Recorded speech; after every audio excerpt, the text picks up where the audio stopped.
ஸ்ரீ குருபியோ நமஹ. இது ஸ்ரீ குருசக்தி ஜோதிஷாலயம், ஸ்ரீ முத்துக்காளி ஜோதிடம். நான் ஆஸ்ட்ரோ முத்துரமா பாலாஜி, கோவையிலிருந்து.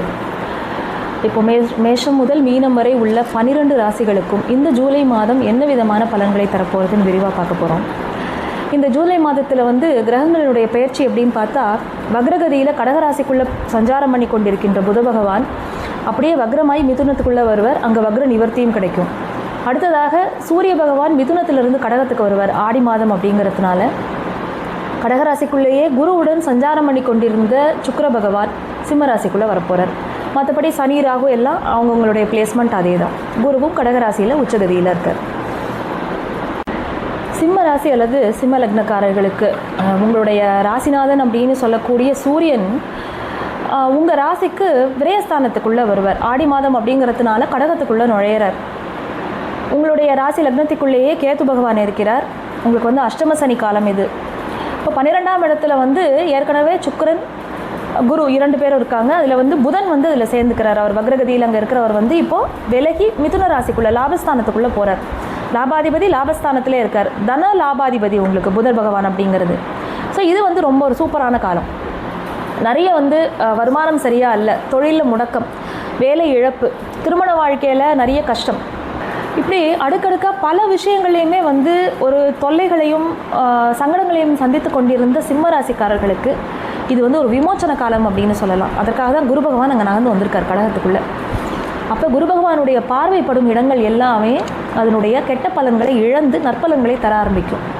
ஒரு கெட்டவன் ஒரு சூப்பர்வைசர் ஒருத்தர் பார்த்துக்கிட்டே இருக்கார் அப்படின்னா தன்னுடைய பிரச்சனை தரக்கூடிய காரியங்களை கொஞ்சம் கம்மி பண்ணிப்பார் இல்லையா? அது மாதிரி சனி பகவானுக்கு குரு பகவான் கடிவாளம் இடுகிறார்.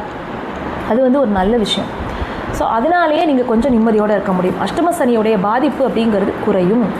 ஆனால் ஒரு ராசி லக்னத்துக்குள்ளேயே கேது இருக்காரே, அவர் இன்னும் சிறிது காலத்தில் ஒரு விலகிடுவர். அதனால அந்த பிரச்சனையும் உங்களுக்கு தீர்ந்துடும்.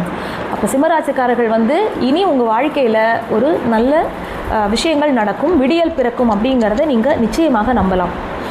அடுத்ததாக முக்கியமான விஷயம் என்ன அப்படின்னு கேட்டால், ராகு பகவான் 7ஆம் இடத்தில் இருக்கக்கூடிய ராகு என்ன செய்கிறார் அப்படின்னா, திருமண வாழ்க்கையில் நிறைய பிரச்சனைகளை கொடுத்து மன முறிவு, பிரிவு, டிவோர்ஸு அப்படிங்கிற நிலைமைக்கெல்லாம் நிறைய பேரை கொண்டு போயிட்டார். சில பேர் யாரெல்லாம் பிரிஞ்சிடலாமா அப்படின்னு இருக்கிறவங்களுக்கு கூட இப்போ உங்கள் மனசில் சில மாற்றங்களை ஏற்படுத்துவார் குரு பகவான். அதனால் கொஞ்சம் பொறுமையோடு காத்திருக்க வேண்டியது மிக மிக அவசியம். உங்களுடைய வருமான பாவகம் அப்படிங்கிறது லாபஸ்தானத்தில் போய் புதன் உட்கார்ந்துருக்கிறது உங்களுக்கு பல வழிகளில் லாபங்களை கொடுக்கும். செலவுகள் பண்ணிகிட்டே இருந்தவங்க அந்த செலவை தடுத்து அதை ஒரு இன்வெஸ்ட்மெண்ட்டாக நீங்கள் மாற்றிப்பீங்க. இப்போ புதுசாக போய் ஒரு இடத்துல முதலீடு பண்ணுறதுக்கு பதிலாக நீங்கள் இருக்கக்கூடிய பணத்தை சேமித்து வைக்க பழகிக்கொள்வீர்கள். இப்போவே சேமிக்க ஆரம்பிச்சிருப்பீங்க நிறைய பேர். வருமானம் உங்களுக்கு ஒரு வாயால் ஒரு ஆசிரியர் தொழில் செய்பவர்களோ இல்லை வாயால் வேலை உங்களுக்கு வருமானம் ஈட்டக்கூடியவர்கள் எல்லாருக்குமே இது ரொம்ப அருமையான காலகட்டம் அப்படின்னு சொல்லலாம். நீங்கள் இழந்த பெருமையையும் நீங்கள் வேலை செய்கிற இடத்துல உங்களுக்கு இருந்த அந்த சிக்கல்களும் எல்லாமே ஒன்றொன்னா விலகக்கூடியதை நீங்களே பார்ப்பீங்க கண்கூட. அடுத்தது சுக்கிரனுடைய பிளேஸ்மெண்ட்டு. சுக்கிரன் உங்களுடைய ராசி லக்னத்துக்கு 12ஆம் இடத்துக்கு வரார். அவர் உங்களுடைய 3, 10ஆம் இடத்திற்கு உண்டானவர். அப்போ தொழிலுக்காக சில முயற்சிகளை நீங்கள் செய்வீங்க. அது எல்லாமே உங்களுக்கு ஒரு முன்னேற்றத்தை தரக்கூடியதாக தான் இருக்கும். இப்போ நீங்கள் என்னெல்லாம் துணிஞ்சு நீங்கள் செய்கிறீங்களோ அது உங்களுக்கு பலனாக நீங்கள் அறுவடை செய்ய முடியும். அதனால் இந்த காலகட்டத்தை நல்லபடியாக உபயோகப்படுத்திக்கோங்க. நிறைய எஃபர்ட் போடுங்க. புதுசாக யாரெல்லாம் போய் சந்திக்கணும், புதுசாக என்னெல்லாம் நீங்கள் அக்ரிமெண்ட்டெல்லாம் போடணும்னு முயற்சி பண்ணுறீங்களோ இந்த காலகட்டத்தில் பண்ணீங்க அப்படின்னா அது எல்லாமே பலன் கொடுக்கக்கூடியதாக அமையும். அடுத்ததாக சூரியன் உங்களுக்கு லாபஸ்தானத்திலிருந்து விரயத்துக்கு வரார். இது ஒன்று மட்டும்தான் கொஞ்சம் கவனமாக நீங்கள் இருக்கணும். ஏன்னா உங்களுடைய லக்னாதிபதி ஒரு விரயத்தை நோக்கி அவர் உங்களுக்கு சில செலவுகளை செய்ய வைப்பார். ஆனால் அது ஃப்ரூட்ஃபுல்லாக இருக்குமா அப்படிங்கிறத குரு டிசைட் பண்ணுவார். அவர் தான் உங்களுக்கு 12ஆம் இடத்திற்கு அமர்கிறார். குரு பகவான் உங்களுக்கு யாருன்னா 5, 8க்கு உண்டானவர். இப்போது எதிர்பாராத ஒரு விஷயத்துக்காக நீங்கள் செலவு பண்ணுவீங்க. அது எதிர்பாராமல் உங்களுக்கு அது லாபத்தையுமே கொடுத்துரும்.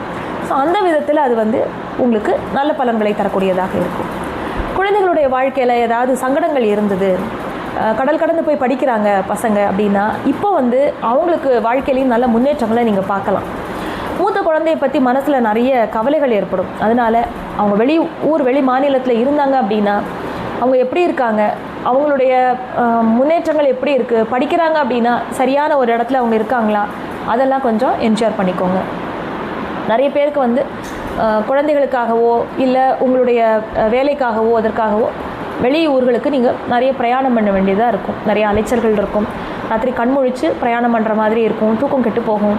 அதனால் நேரத்துக்கு உணவு சாப்பிட முடியாத நிலைமையும் இருக்கும்.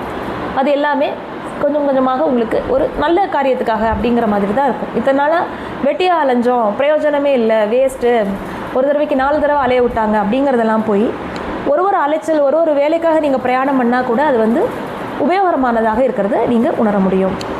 சிம்மராசிக்காரர்களுக்கு பொதுவாக பார்த்தா இந்த காலகட்டம் அப்படிங்கிறது கல்வியிலிருந்து தடைகள் விலகக்கூடிய காலகட்டமாக இருக்கும். குழந்தைகளை பற்றின கவலை வந்து கொஞ்சம் கொஞ்சமாக போகும். இதுதான் பிரச்சனை அப்படின்னு நீங்கள் ஐடென்டிஃபை பண்ணி அதற்கு உண்டான சொல்யூஷன் உங்களுக்கு அதை நீங்கள் எக்ஸிக்யூட் பண்ணக்கூடியதாக இருக்கும். இத்தனை இதுதான் செய்யணும்னு தெரிஞ்சால் கூட அது எப்படி செய்யணும்னு தெரியாமல் முழிச்சுட்டு இருந்திருப்பீங்க. இனி அதற்கு உண்டான வழிவகைகள் பிறக்கக்கூடிய காலகட்டமாக இருக்குது. இதை நல்லபடியாக உபயோகப்படுத்திக்கோங்க.